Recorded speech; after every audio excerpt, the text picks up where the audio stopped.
So we've simplified this down now. Now we've got a function here of y, or the rate of y, I guess I'd say with respect to time, as a function of x. And so now we can actually just start plugging some x values in and kind of looking at what does dy over dt do, right?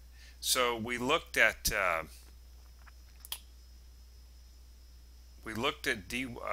sorry, when dx over dt was 4 centimeters per second, and that's kind of what we're sticking with in here. But it's the x that's going to be changing. The x is changing, and so if I let x be 1 centimeter, then dy over dt is negative 1.03 centimeters per second. Right, and so we plug 2 into this and we get negative, dy over dt is negative 2.31 centimeters per second. So it looks like it's speeding up. Remember, the negative tells you the direction that your dy over dt is going towards, and it's heading towards the x-axis actually in this particular case. What in the world is this? X is equal to 2.83. Well, I think this is a special number because this is where dy over dt, and I've got an approximate sign right here because I just approximated it here to 2 decimal places, so we must put an approximate sign here. But this is where they're pretty much equal, right here when x is equal to 2.83. So I thought that was really kind of interesting. And then of course we're looking at 3 centimeters, and as you can see it's speeding up more, and so we got negative 4.54 centimeters per second.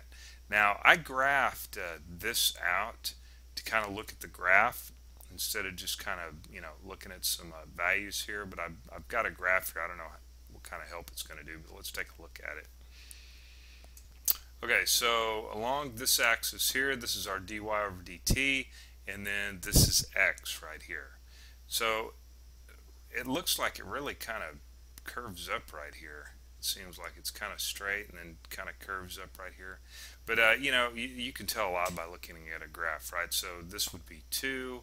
We would come up, right, read straight across, and kind of get an idea of what our dy over dt is. But it really kind of speeds up going here.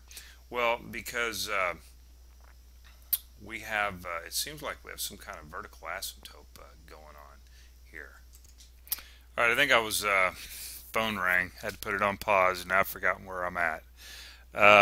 Okay, anyway, I mentioned something about a vertical asymptote, but remember that we can't have negative right up underneath the radical here, so we can't be putting anything greater than 16 in down here, because if we put 16 in as if x were 16, right, we'd end up getting 0, and you can't divide by 0.